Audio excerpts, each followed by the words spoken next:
amigos de Agronegocios Perú, gracias por seguirnos, darle like a nuestros videos, compartirlos y comentar. El día de hoy vamos a ver este tema que nos preocupa a todos, especialmente a quienes estamos involucrados en el tema de la agricultura, y es la posibilidad de que tengamos un fenómeno El Niño leve o fuerte, no lo sabemos, pero de que hay anomalías, ya las hay, ya las hubo, y un anuncio de esto ha sido el ciclón Yaku. Hoy estamos acompañados con nuestro amigo el comunicador Rómulo Fernández Medina, quien además es presidente de Compime Internacional, director de Pymes Perú RTV y director del plan Altomayo Verde y Sostenible, con quien vamos a analizar este tema. Buenas tardes, Rómulo. Gusto saludarte, Norma, ¿cómo estás? Desde aquí del Altomayo, en la región San Martín. Después de varios días de lluvias, hoy día ya hemos tenido la visita del sol. Así que un saludo caluroso en todo caso. Qué bueno que el sol nos acompañe, pero también que no nos traiga problemas el calor y las lluvias. Mira, antes de empezar a analizar este tema, quisiera compartir con nuestro público un pequeño video, una entrevista que le hicieron hace poco al expresidente del Senami, Patricio Valderrama, quien ha hecho, anuncios preocupantes. Vamos a ver lo que está diciendo él sobre este fenómeno que, como dije, nos preocupa para los próximos meses. Vamos a ver qué fue lo que dijo. Vamos a hacer un resumen principalmente. Tuvimos el mar caliente, pero caliente, 3 grados por encima, eso quiere decir caliente extremo, ¿no? Es de un año. No hay todavía número de cuánto puede subir la temperatura del mar con este niño costero, que ya estamos en señal de alerta. Tenemos varias zonas del norte del Perú que sí, efectivamente, tienen una temperatura superior a los 3 grados, pero con el cambio de estación, estas tienen que bajar necesariamente, pero se van a mantener calientes. Y lo preocupante es si es que este calor del mar se sostiene para el invierno y la primavera. El verano nos va a agarrar con un mar caliente, y esto sí podría traernos este tipo de lluvias intensas desde diciembre hasta el siguiente mayo. Fue lo que estabas diciendo, 24 y 25 sí. Es tu pronóstico respecto a un niño costero. No, a un niño global. Sería un niño que las aguas calientes puedan llegar desde Australia, pasar por todo el Pacífico, calentarse con el verano del hemisferio norte, junio, julio, agosto, sí, ¿no? Y finalmente seguir calientes para el verano del hemisferio sur. Lo que sí hay que tener muy claro es que todo esto es cambio climático. Por supuesto. Porque uno venía diciendo hace 15 años, y la gente decía, no, ¿cómo va a ser? Eso está pasando. Eso está pasando. Y mira, antes hablemos del niño costero, que para el 2017 era bastante nuevo para nosotros. El evento anterior fue en 1925, y el anterior a ese en 1830. O sea, crónicas de eso. El niño costero. El 82-83. El 82-83 fue un niño global. También un niño... O sea, el 24-25 que tú señalas puede ser del 82-88, no, 27-98 o 82-83. El del 82-83 fue así, 97-98 fue así, y el niño costero fue así, muy chiquito. Entonces, yo creo que ahora estamos viviendo, es casi un calco de lo que pasó durante el 2017. En las fechas, como lo dijiste ayer en tu programa, ¿no? El Huayco Punta Hermosa, la misma fecha, cómo las lluvias migran del norte hacia el sur, lo hemos visto claramente, y vamos, que nos agarran enormemente expuestos, ¿no? Esas fueron las declaraciones del expresidente del Senami, Patricio Valderrama, y está anunciando que definitivamente tenemos problemas. Se puede venir un niño costero, que ya es grave, o un niño global, como el año 82-83, ¿no? Y hemos tenido varios niños grandes, niños globales, y niños costeros, el último, el de 2017. En cualquiera de los dos casos, en el mejor de los casos que fuera, un niño costero, leve, pequeño. Según él, lo que ha ocurrido, según él y también según el Midagri, lo que ha pasado ahorita con el Yaku, las consecuencias de este Yaku han sido en la agricultura similares al del niño costero 2017. ¿Qué tal si seguimos los próximos meses y tenemos consecuencias de un niño costero o un niño global sobre nuestra agricultura? ¿Qué opinas, Rómulo? Bueno, primero, sin duda, en nuestro país y casi en parte de América Latina, estamos reaccionando cuando los hechos se desatan. Es decir, cuando los ríos salen, cuando las lluvias llegan, cuando el calor llega. El año pasado dimos cuenta de la reducción en la agricultura por las sequías, por las pocas lluvias, incluso en el Alto Piura. En la zona andina hemos reducido la producción en quinoa, en choclos, papas, y en la parte costa, sin duda se ha bajado el nivel de producción del banano, de la uva. Entonces, nuestras reacciones siempre están en el momento de los hechos. Contamos la historia, pero pareciera que no aprendemos la lección. No tenemos un plan de seguridad alimentaria que involucra el tema de abastecimiento del recurso hídrico, del recurso agua para la emergencia y luego para la sostenibilidad. Entonces, tenemos ahí, digamos, actuamos, fíjate, reconstrucción con cambios.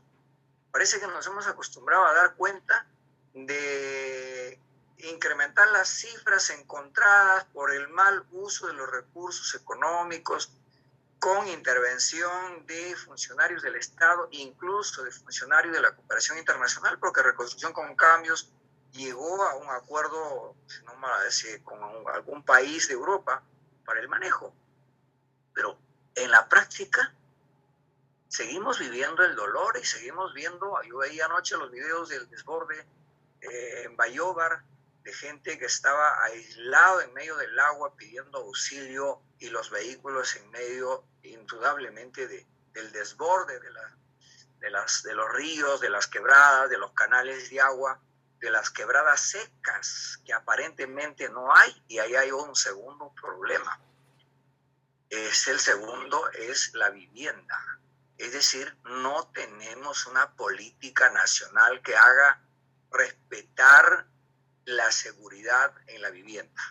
Entonces, ahí estamos dando cuenta de problemas, y luego, Norma, desde mi punto de vista, cuando veo el tema global, justo ahora estaba mirando y veo ahí, dice, los desiertos están creciendo. Cada año se pierden 12 millones de hectáreas en el mundo por el tema del calentamiento global. Y entonces, el tema no solo es Perú, el tema es a nivel del mundo, pero claro, estamos preocupados por lo nuestro, pero nuestras preocupaciones se basan solamente para socorrer en el momento de la emergencia y en algunos casos ni siquiera ello. Yo escuchaba las declaraciones del alcalde de Guarmey el día de ayer, donde increpa al premier de decir que solamente los ha visitado para la foto porque no ha dejado ninguna alternativa, ni de maquinaria, de alimentos o algún otro componente que requiere para este proceso de hacer frente a la emergencia. Y el alcalde, yo veía hacer una expresión de protesta, pero recordaba al 2017, al 2018, cuando el alcalde de Guarmey lloró y se infiltró e ingresó a una reunión de Palacio de Gobierno y lloró públicamente cuando mostraba los videos de que la plaza principal de Guarmey estaba inundada. Entonces, siguen pasando los años, seguimos dando cuenta de pérdidas, seguimos incorporando nuevos programas con nuevos presupuestos, con más funcionarios. Los resultados, Norma, no se ven, o en todo caso se hacen trabajos no consistentes, no fuertes, no sólidos, no bien estudiados. Esa es, digamos, la primera parte que sí nos tiene que llevar a preocupar, porque el ser humano sin agua, sin alimentos, definitivamente se ve en una amenaza mayor. Y yo no veo una seguridad alimentaria. Veo escasez y no seguridad. Sí, mira, y lo preocupante es que yo he escuchado en días pasados al ministro de Defensa decir que estamos preparados porque le preguntaron, ¿no?, si ante la eventualidad de que esto continúe y viniera un niño, ¿no?, un niño costero, le preguntaron por un niño costero, y dijo, sí, el ENFEN y nosotros estamos preparados. ¿Cómo vamos a estar preparados si acabamos de pasar un Yaku, ¿no?, que nos ha dado vuelta y media? Se han activado todas las quebradas, los ríos se han desbordado, por supuesto no había contención por ningún lado, no hubo en el norte, ¿no?, las obras de la reconstrucción, jamás ahí se ha visto la verdad lo que ha pasado. ¿Cómo vamos a estar preparados para los próximos meses? Por lo menos tendríamos que tener un plan B de ver qué hacemos con la agricultura, como tú dices, de alimentación, porque se van a cerrar, se van a bloquear carreteras, se va a obstruir caminos para llevar los alimentos, entrada y salida. Va a haber damnificados, ¿no?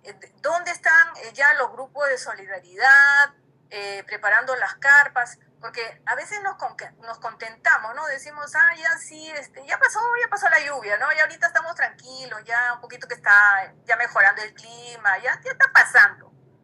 No está pasando. Tener 3 grados de temperatura más que en los meses anteriores, en los años anteriores, es gravísimo. Solamente 1 grado es bastante. ¿Qué será 3 grados? Y este señor, el expresidente de Senami, lo ha advertido. Cuando le pregunta el periodista, entonces, ¿tú crees que vamos a tener un niño costero? No, niño costero no. Podría ser un niño global, un niño grande. ¿Qué sería? ¿Por qué? Porque, ¿sabes qué? El clima, y ya lo hemos notado este verano, el clima ha cambiado, el clima está cambiando, el clima está realmente, está diferente, lo notamos totalmente nocivo. Ya no es como antes, que tú decías, ay, qué rico, llegó el verano, me voy a la playa. Ya ni ganas dan de ir a la playa, porque sabes que te estás exponiendo a un enemigo de tu piel. Sea el color de piel que tengamos, ya nos hace daño a todos. Entonces el clima ha cambiado y no podemos decir estamos preparados. No estamos preparados. No ha habido prevención. Por supuesto, los gobiernos pasados la prevención no la tuvieron en cuenta en sus presupuestos, se gastaron en consultorías, en estudios, etcétera, etcétera, o construyeron cosas innecesarias, ¿no? Obras como colegios, que es necesario, por supuesto, pero cuando el dinero es para construir, para hacer prevención, para prevención tiene que hacerse, pues. Entonces ahora estamos expuestos y lo que nos preocupa es la agricultura. ¿Qué va a pasar? Porque siempre cuando ocurren estas cosas, corremos sí, claro, a ayudar a los damnificados, ¿no? Las viviendas, pero la agricultura, la gente que vive de la agricultura, que no es poca, ¿qué va a pasar? ¿Qué hay para ellos? ¿Qué prevención, no? La agricultura en la práctica debe ser el primer eslabón con la cual se debe trabajar.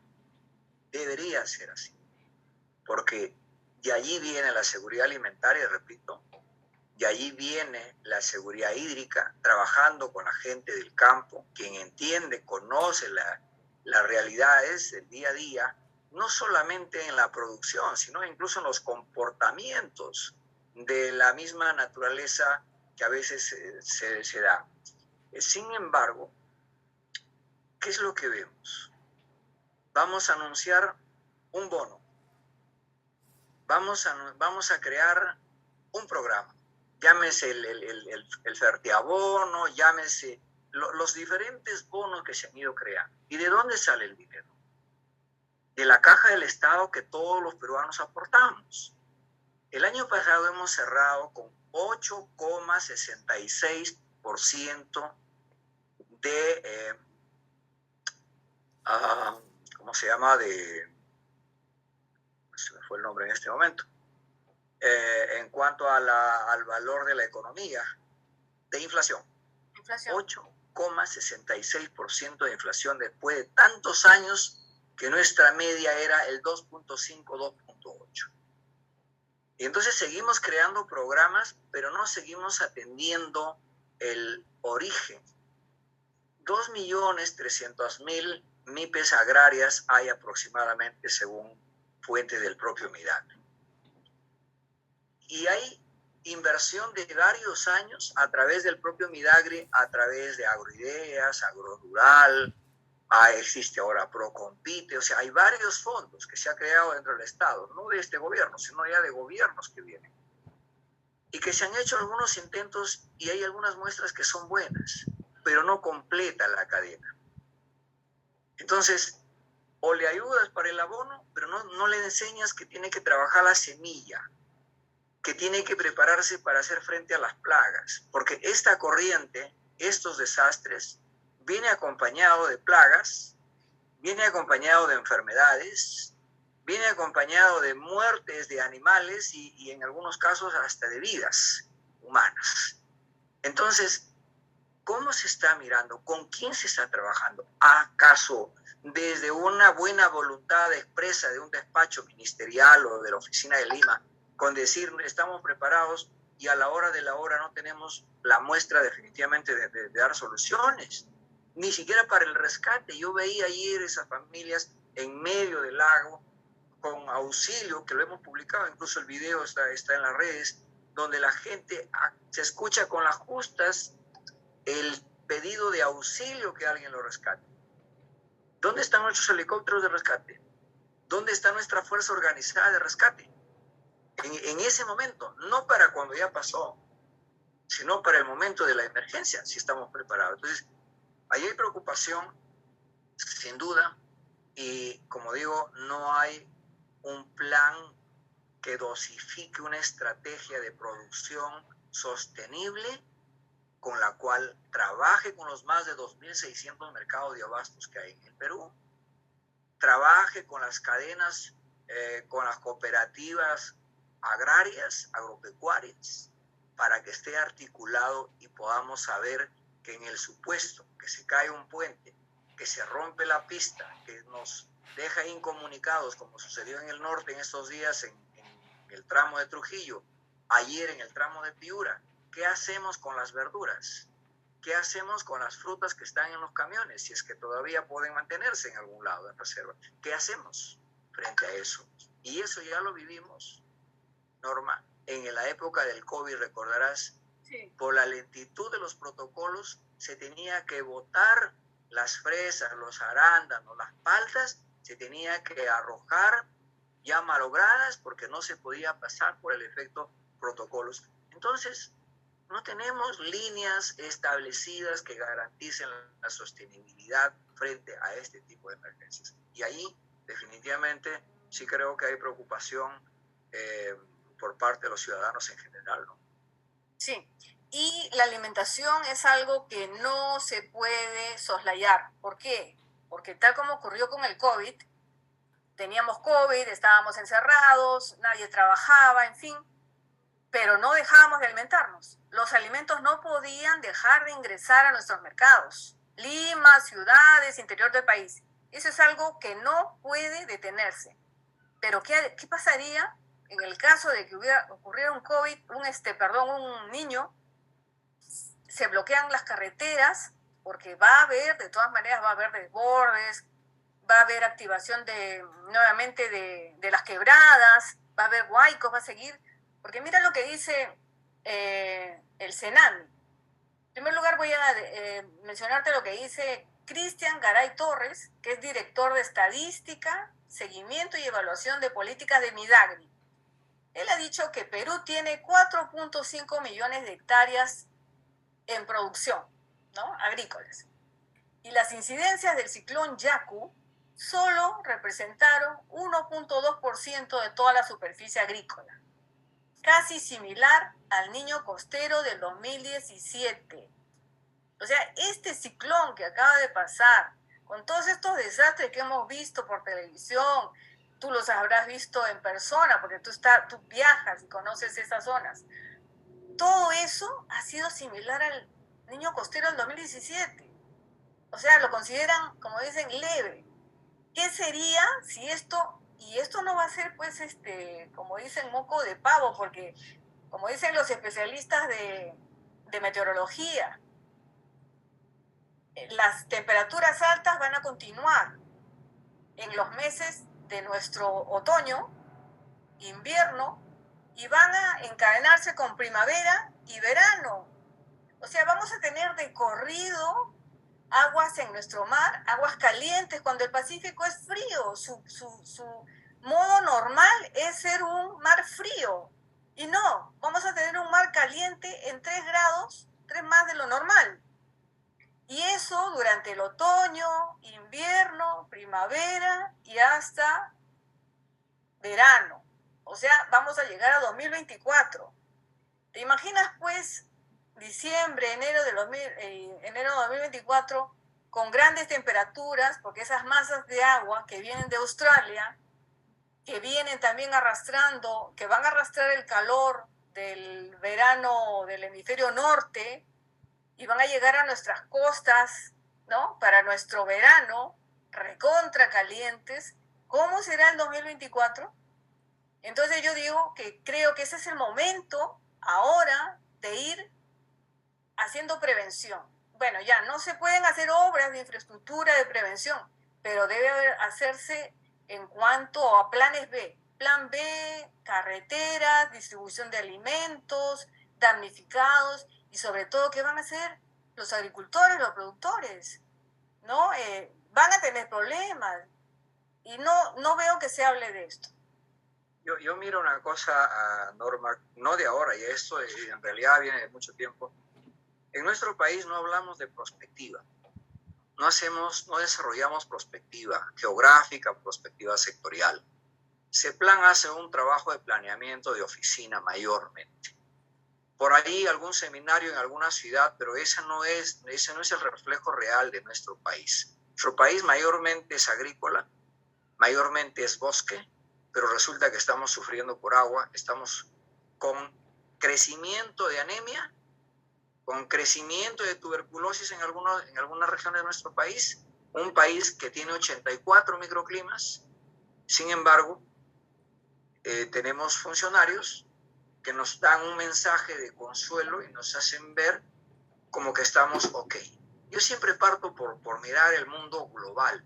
Yo cuando miro, por ejemplo, sobre la pérdida del Everest en cuanto en la Antártida, 151 millones de toneladas de hielo se pierde por año. Y entonces miro los glaciares del Perú. Nosotros somos uno de los países con el 71% de los glaciares del mundo. Pero ¿cuánto ha retrocedido? 22% y un poco más. No sé si recordarás, yo siendo todavía adolescente, me tocó esquiar en el Pasto Ruri.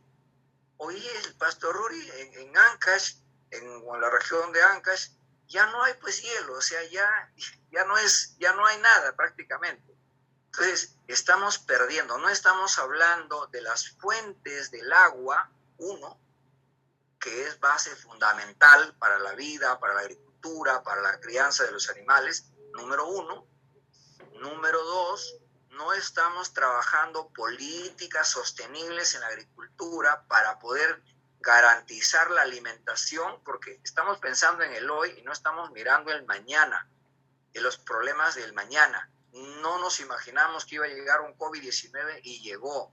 No nos imaginábamos que íbamos a tener en estos días desastres en el norte. Sí, por ahí hablando un poco de la posibilidad del Niño, pero se adelantó.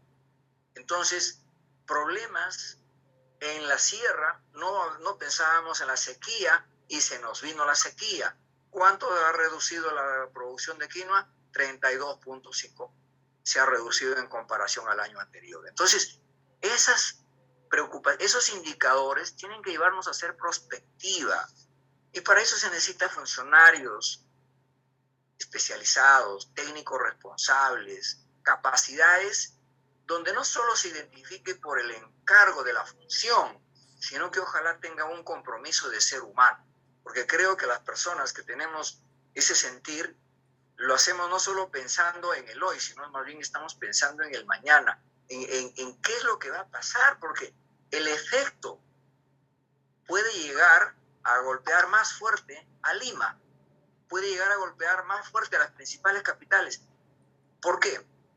Si se interrumpen las vías, si se reduce la producción en los campos, ¿de dónde viene la alimentación? Me van a decir, importamos. Sí, pues es verdad, importamos papas, importamos chuño, importamos frijoles, importamos naranjas. Sí, pues somos importadores, pero ¿esa es la política que le da sostenibilidad al país? Definitivamente no.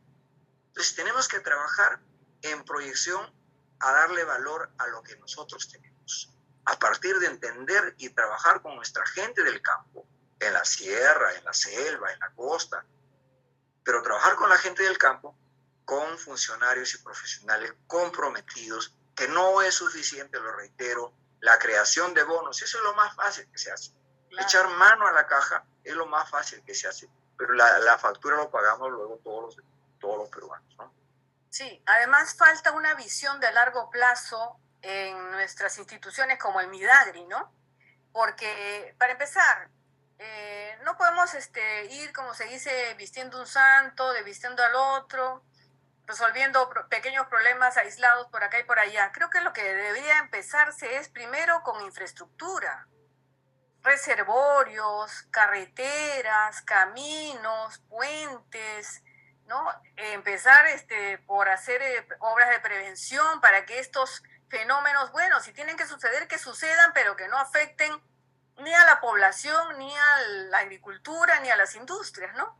Entonces, creo que estamos poniendo, como se dice, la carreta antes que el caballo, ¿no? Y lo que debe hacerse es planes a largo plazo, si es posible, pero bueno, creo que el Perú tiene o tenía, ya no sé si tendrá tantos recursos como para hacer esas obras, pero no hacer pues paliativos, olvidando lo importante que es para el agro, para el sector rural, el tema de infraestructura, que no se está cumpliendo. Entonces, no sé si tú confías en que este Ministerio de Agricultura actual, bueno, hemos tenido anteriores que han sido, pues, han pasado, ¿no?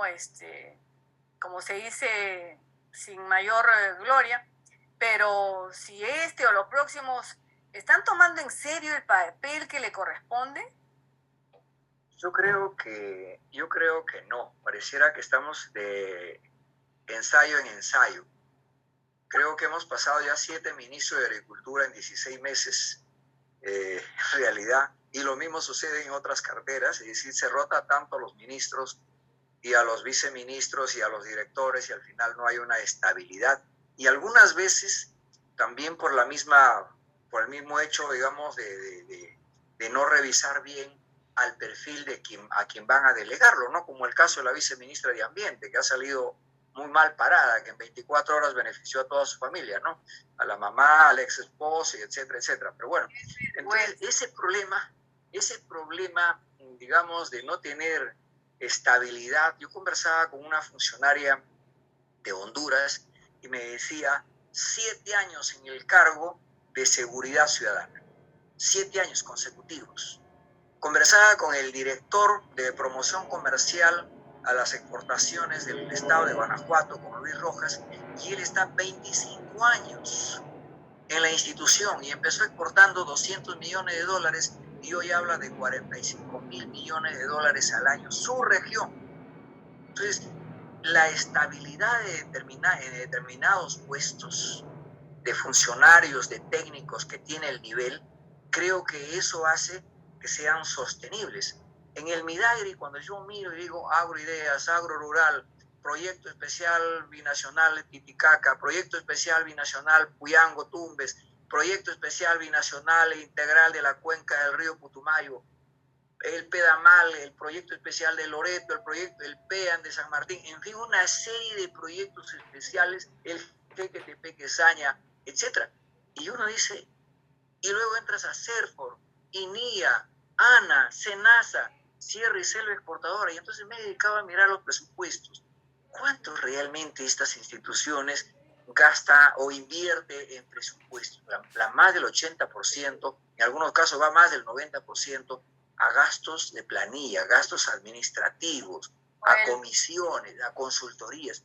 Entonces, eso no da pues estabilidad para desarrollar proyectos. Entonces, ahí hay un primer problema, que es la reforma real dentro de la estructura del Estado, pero para que se dé esa reforma se requiere, incluso de los que son propuestos a ocupar el cargo, de ser conscientes si son o no los indicados para determinado puesto a la que se le convoca. Y ahí creo que ese tema está muy débil, Norma, y lo conocemos todos. El Contralor de la República de año en año nos informa que aumenta, ahora habla ya de 25.000 millones de pérdidas por corrupción. En realidad es increíble, pero cierto. Presidentes procesados, gobernadores en la cárcel, otros procesados. Entonces tenemos un problema de identidad de ciudadano para elegir al ciudadano que nos debe representar y exigir quien asume la responsabilidad de ser transparente y de trabajar de manera transversal y no pensar que llegó al reino y que hoy tiene todo el poder y que el poder le puede durar una semana, un mes o 2 meses y se acabó allí y seguimos repartiendo problemas y no soluciones. No es difícil tener las soluciones, no es difícil. Nosotros desde el lado privado lo estamos haciendo. Nosotros estamos logrando hacer un modelo económico en el Alto Mayo con mucho esfuerzo, con mucho trabajo, pero lo estamos logrando. Estamos logrando la voluntad de los alcaldes. Hemos sentado a 2 gobiernos regionales en una mesa, Amazonas y San Martín, a los alcaldes, a los 15 alcaldes del Alto Mayo, a la sociedad civil organizada. Estamos trayendo a la Universidad San Marcos, estamos trayendo a otras 2 universidades nacionales y estamos trayendo a la Universidad Internacional. Estamos trayendo a la gente de afuera para que venga a conocer lo grande que tenemos. O sea, la idea no es repartir dolor ni miseria, pero claro, no podemos decir a nuestros hermanos en angustia, en necesidad, que no expresen su necesidad. Tenemos que hacer algo por ellos, definitivamente. Tenemos que socorrerlos porque son emergencias. Exactamente. Sí, y bueno, tú mencionaste hace un momento que con estos problemas climáticos se vienen también otros problemas, como las plagas y enfermedades para nuestras plantas, nuestros cultivos. Bueno, el Servicio Nacional de Sanidad Agraria, SENASA, ¿no? Dice, se encuentra en alerta por los posibles problemas sanitarios que pueden aparecer debido a las intensas lluvias que se presentan en el norte del país por el ciclón Yaku. Esto lo ha manifestado el jefe de dicha entidad, Miguel Quevedo. Bueno, si con el Yaku ya se han presentado algunos problemas, tenemos que tener en cuenta que sí, va a seguir con el cambio climático, con este calor y esta humedad que va a haber, porque en invierno, calor con frío, ¿no? Que vamos a tener en nuestro país, se va a crear ambientes húmedos, ambientes lluviosos, que fomentan la aparición de plagas. Y estamos preparados para las plagas, ¿no? Cuando vienen plagas con el niño realmente es devastador, porque la cantidad de cultivos que se pierde puede ser igual o mayor que con las mismas lluvias. Entonces ahí también se necesita orientar al agricultor qué hacer, qué no hacer. Muchos van a dejar incluso sus cultivos que han sido arrasados por las lluvias, por los desbordes, al no poder remover las frutas, las plantas que se han quedado ahí, las van a dejar abandonados. Eso trae insectos, eso trae plagas, eso trae mosca de la fruta. Si no se controla, ese va a ser otro gran problema por el que vamos a pasar. ¿Qué opinas al respecto, Rómulo?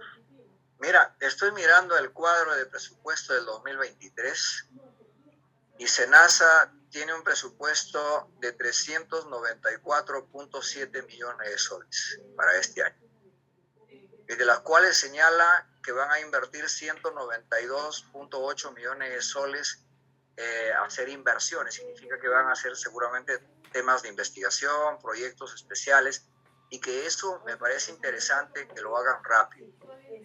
Hasta donde yo he conocido SENASA, vi un trabajo interesante en Chasquitán, en el tema de la mosca de la fruta, con un sistema, digamos, de laboratorios, etc. Pero he visto en otras regiones incompleto y en muchas otras que no los hay, ¿no? He visto en Apurímac, por ejemplo, solo hacer un monitoreo, pero no establecer la estrategia de laboratorio y luego la estrategia de cómo combatir justamente a los problemas que se presentan en el caso de la mosca de la fruta, por hablar de uno de los componentes, porque no solamente es el tema de la fruta. Hay que pensar que también llegan problemas para la papa, que también llegan problemas para el maíz, llegan problemas para las menestras, llegan problemas para la fruta, como ya lo hemos señalado. Entonces, ciertamente SENASA tiene ahí una gran responsabilidad. No sé si el presupuesto que les han asignado sea lo suficiente, pero por lo menos comparado a las otras instituciones como INIA, que veo que tiene 179.3 millones de soles, definitivamente SENASA es uno de las instituciones con mayor presupuesto después del ministerio, ¿no? Después de Midagri. Entonces, confiemos en que lo hagan rápido y que trabajen de la mano con las universidades. Ese es el otro elemento. Casi por lo general veo un tema divorciado entre el Estado y la academia, y el sector privado, bueno, pues se enfrenta a lo que puede.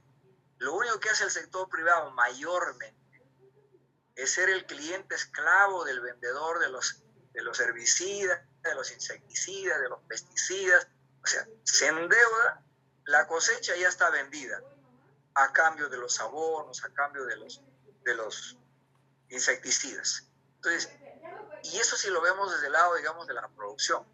Pero si lo vemos desde el lado de la salud, que ese es el otro factor, nosotros necesitamos promover una producción sana. Es decir, cómo combatir plagas sin usar insecticidas, ¿no? Me mostraba un ingeniero, por ejemplo, el trabajar el ajos, el rocoto, la cola de caballo y el agua de hervida del chocho o del tarwi y sacar un repelente orgánico, por ejemplo. O una cooperativa en Lonya Grande que de la misma roya, de los hongos de la roya, han procesado y han sacado el producto para combatir a la roya. O sea, con los mismos hongos de la roya combaten a la roya. Pero ¿quién los apoya a ellos? Es un esfuerzo de la cooperativa, de su oficina de laboratorio, etc.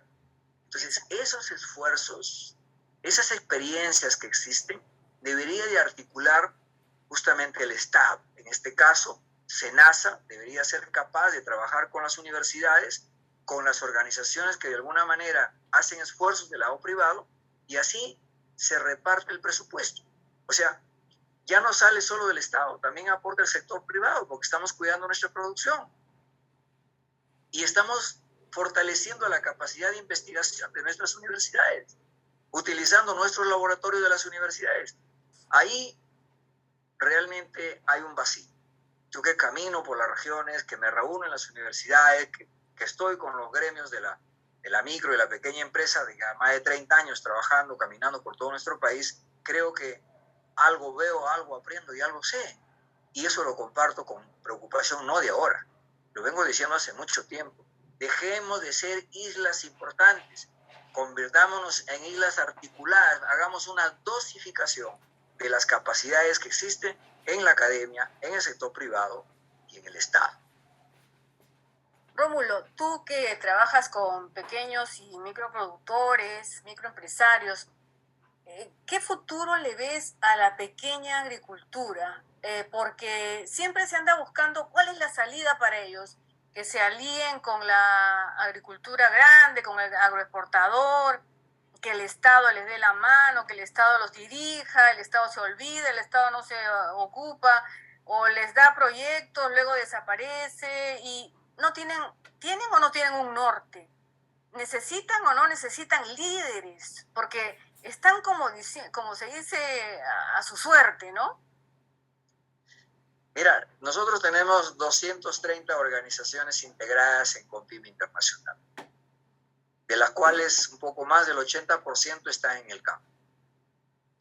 Nos está tomando ya varios años impulsar la asociatividad especializada. Por ejemplo, la cooperativa de banano que tenemos en Olmos, las cooperativas de café que tenemos en Amazonas, que tenemos aquí en San Martín, las cooperativas de cacao, la cooperativa de quinoa que tenemos en Puno. Ya estamos trabajando el fortalecimiento de la asociatividad especializada. Pero esta asociatividad muchas veces se ve frustrado y algunas veces hasta dividido por los propios programas que compiten entre el mismo Estado. Hay lugares donde llega Agro Rural y llega Agroideas y llega Procompite, y llega Sierra y Selva Exportadora, y las 4 instituciones son del Estado, y las 4 instituciones lo busca la misma gente. Entonces, ¿qué estamos haciendo? No tenemos una política para definir roles y definir espacios y mejorar el uso de los presupuestos y del personal que trabaja dentro del Estado. Entonces, como que se quitan como una especie del cliente para que firmen la planilla y tomen la foto y justifiquen el gasto. No puede ser. ¿Hasta cuándo vamos a estar en ello? Están totalmente desarticulados. Ni ellos mismos se ponen de acuerdo. Correcto. Entonces, necesitamos una política nacional de productividad y competitividad, partiendo por el desarrollo agropecuario, partiendo por la agricultura, partiendo por la ganadería, por la industria láctea, partiendo por la piscicultura, es decir, los ejes que se incorporen al Plan Nacional de Productividad y Competitividad. Una de las cosas que hemos avanzado, y recordarás, Norma, y quien vamos a estar juntos en Europa próximamente, el ingeniero Alfonso Velázquez, te acordarás de la ruta que lanzó, la ruta de los arándanos. Ajá.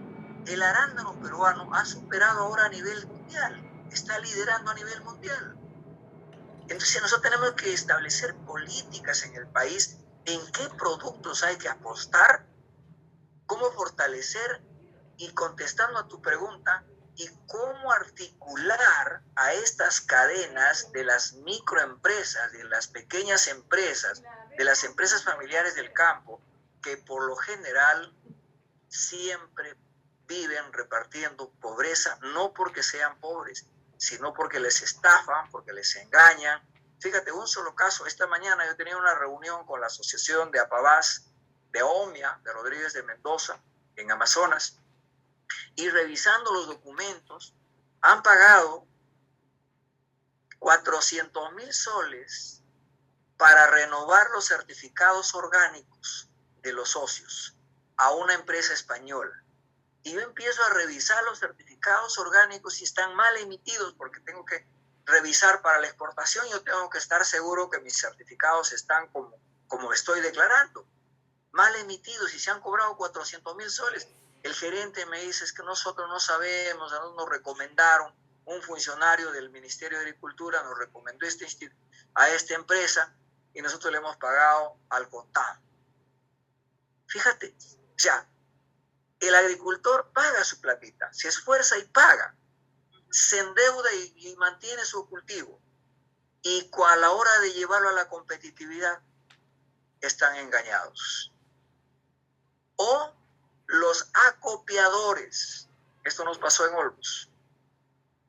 Teníamos 30 agricultores con certificación orgánica de banano, cumpliendo todos los protocolos y pagando los costos. Y de repente un día escucho en un triciclo dar vueltas con un megáfono diciendo 10 bananos por un sol, orgánicos. ¿Qué ha pasado? ¿Usted qué le pasó? Y dice, no nos quieren comprar bajo ningún precio. ¿Y qué ha pasado? Nos ha llegado una notificación del mercado de Italia que nuestro banano no es orgánico. ¿Y qué pasa? Ellos entregan el banano orgánico al acopiador. El acopiador, como dicen criollamente, cabecea con el tradicional y embarca y lo vende como banano orgánico. Pero ese intermediario no tiene responsabilidad con la certificación. Quitó cuerpo y punto, se cobró el dinero y punto, y desapareció y va a otra zona a engañar.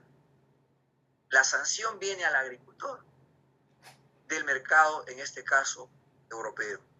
Entonces, en este momento tenemos sanción por la Unión Europea, a nivel de toda la Unión Europea, para el café, para el cacao, para el banano y para el limón. Wow, entonces, ¿qué estamos haciendo para levantar esa sanción que tenemos por parte de la Unión Europea? Yo recuerdo que Roberto Sánchez, si no mal recuerdo, estaba en Minciatur, tuvimos una reunión y le pusimos el tema. Y dijo, sí, ya nos hemos reunido con el vicepresidente de la Unión Europea. Y le digo, en ese entonces era ministro, le digo, ministro, no se trata de que nos reunimos, se trata de qué pasos se van a dar para levantar la sanción que nos han impuesto al Perú. ¿Y qué paso se va a dar para levantar la sanción que Colombia nos ha impuesto al arroz? Se hizo un acuerdo para entrega de miles de toneladas, de 70.000, 80.000 y 90.000 toneladas, 2020, 2021, 2022, y en el 2022 Colombia dijo no les vamos a comprar el arroz peruano. ¿Qué se hace para hacer comercio exterior? Pero comercio exterior que va articulado a lo que preguntaba, o sea, ¿cómo se benefician los agricultores? Los agricultores definitivamente se quedan en la última rueda, desinformados.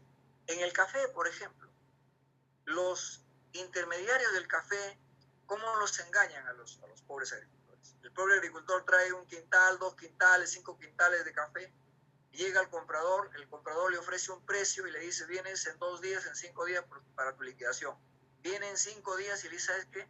Tu café tenía tanto de humedad, tu café tiene solamente tanto de taza, y ¿sabes qué? Ese cafecito te vamos a pagar, si era 10, te vamos a pagar 8. El pobre agricultor no sabe definir qué es taza porque no tiene laboratorio, no tiene control de humedad porque tendría que equipar, entonces cada chacarero de su hectárea, de sus 3 o 5 hectáreas tendría que equiparse, y eso no es cierto. Ahí tenemos problemas. Entonces le decíamos a la gente del Midagri, y yo he estado reunido hace pocos días con el gobierno regional acá en San Martín, establezcamos políticas transparentes con una interacción, algo que sea transversal entre el experto, el usuario y la vigilancia del Estado. Que se cumplan los presupuestos que se destinan de manera eficiente. Que no se dé cuenta simplemente se gastaron tantos millones y no hay donde veas el resultado. Nos ha pasado aquí en San Martín de Dios. 8,5 millones para café en el gobierno anterior, que hoy está con problemas judiciales el ex gobernador, con 30 funcionarios de su gestión. Yo no encuentro dónde invirtieron ese dinero. 12 millones, casi 12,5 millones en cacao. No lo encuentro. Se compraron unas mangueras y le pusieron mangueras a dos o unas cuantas parcelas y no les enseñaron cómo se utiliza el fértil riego. Wow, Rómulo, cuánto tema, cuánto punto rebanar, cuánto tela para cortar realmente. Estamos ni siquiera a medio camino, ¿no? Estamos muy, muy atrasados en agricultura, hay mucho que hacer, y qué pena que teniendo tantos recursos estemos en estas condiciones todavía, ¿no? Tantos años han pasado. Tú tienes, como dices, ya 30 años acompañando a las pymes, ¿no? En esos trabajos, y yo sé el esfuerzo que les cuesta, ¿no? Conseguir algo para luego encontrarse pues con estos funcionarios de los ministerios que ni siquiera entre ellos se ponen de acuerdo. Realmente es un revés, ¿no? Pero no perdamos las esperanzas y la fe de que en algún momento esto empiece a cambiar. Bien, Rómulo, te agradezco mucho por tu participación. Te voy a volver a invitar para seguir conversando de estos temas y que nos comentes mucho más sobre lo que ustedes desarrollan allá en el Alto Mayo, en diversos sitios donde tú estás trabajando con ellos. Tu despedida, por favor, y hasta para seguir en una próxima oportunidad. Muchas gracias, Norma, y muchas gracias, amigas, amigos que siguen el programa, que siguen por este medio de comunicación. Y definitivamente, gran alternativa nos ha traído la tecnología para poder de una u otra forma compartir experiencia, conocimiento, proyecciones. Yo termino diciendo a todas y todos, no importa si nos consideran como una onza de acción, no es más importante ser una tonelada de buenas intenciones y de mucho conocimiento. Es importante, no importa, reitero, ser una onza, pero estar en acción. Una onza de acción puede ayudarnos a contribuir al cambio de actitud en mujeres y hombres y juntos construir el destino de nuestro país. No podemos resignarnos ni podemos seguir repartiendo dolor, miseria y queja. Nosotros estamos construyendo, estamos trabajando. Mañana me toca salir a las 6 de la mañana con las botas, el poncho de aguas, a escalar todo un día para justamente identificar nuevos espacios en esta parte de la Amazonía y qué recursos naturales felizmente todavía tiene nuestro país y que hay que cuidarlo, promoverlo, difundirlo, pero ciertamente con gobiernos más transparentes. Gracias, Norma. Bendiciones. Muy Gracias. amable. Muchas gracias. Hasta la próxima. Gracias. Hasta la próxima.